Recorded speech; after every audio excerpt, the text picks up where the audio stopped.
The Double is the story of Yakov Petrovich Galyadkin, who is a petty clerk in the civil service.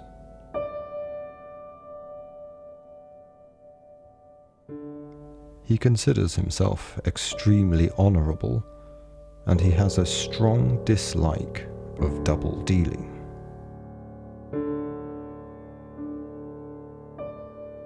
He makes a considered effort to convince his doctor that he is of sound mind, but succeeds only in making a bizarre spectacle of himself.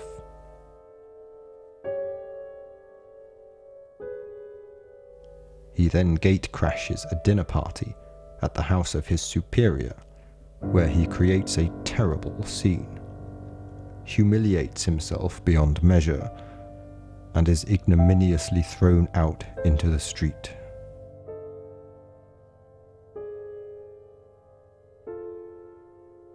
After a delirium, he becomes aware that a person much like himself is following him home.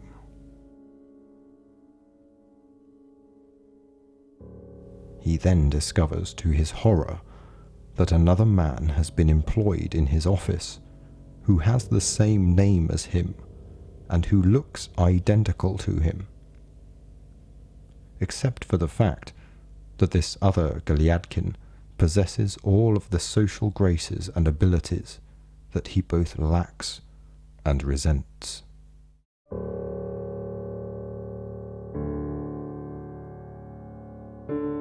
A series of hysterical episodes ensue as Galyadkin spirals into madness, and the story culminates when Galyadkin is confronted by his doctor and taken away.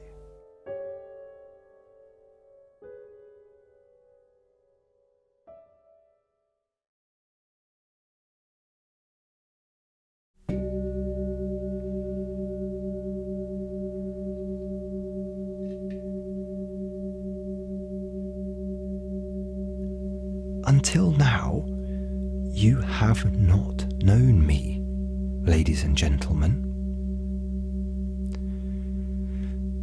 It would not be entirely appropriate for me to explain myself here and now, so I will only tell you something casually.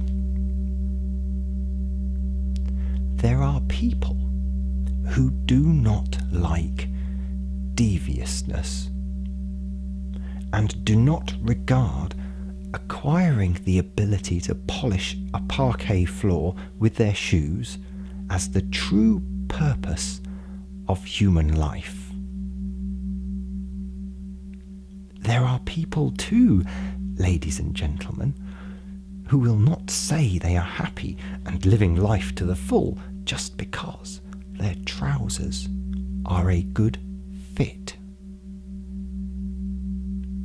Finally,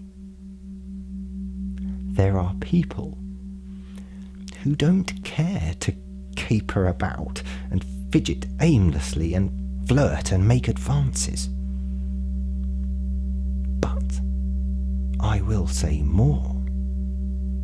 You are here face to face with me. These are my rules, ladies and gentlemen. If things go badly, I stand firm. If all goes well, I hold my ground. And in any case, this evening I have been invited to dinner.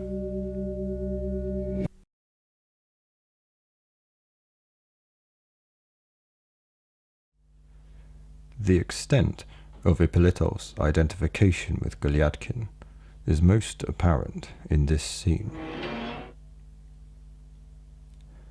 Galyadkin arrives at the house of his superior, believing that he has been invited to dinner, which of course he has not.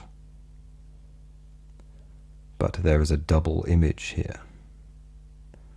Ippolito has invited himself to Harry Frober's birthday party, where he is understandably unwelcome.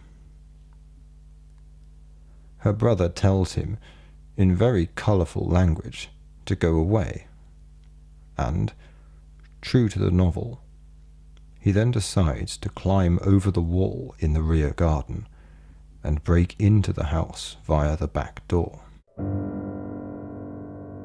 He stands, petrified in the freezing cold, for 3 hours, deliberating whether to go in or not.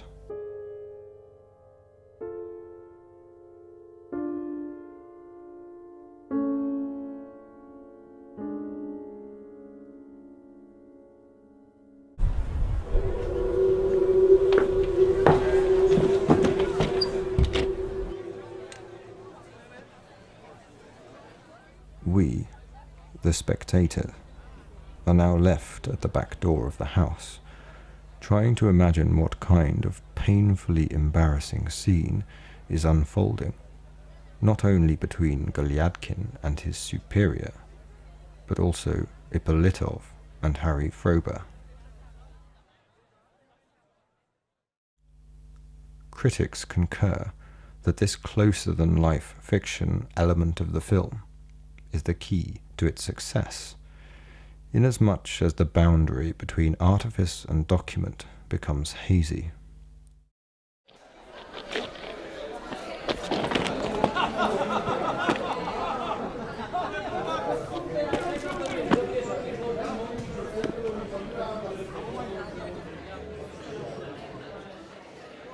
Now we see how the camera captures Golyadkin Ippolitov's ejection from the party. But here an important change occurs. Whilst we are left in humorous sympathy for the feckless and inept Golyadkin, what happens to Ippolitov is quite different. The camera meticulously explores his body as the site where a new type of pleasure is being recorded. The pleasure of Ippolitov's personal degradation. Golyadkin's pain is becoming Ippolitov's ecstasy. A schism has occurred.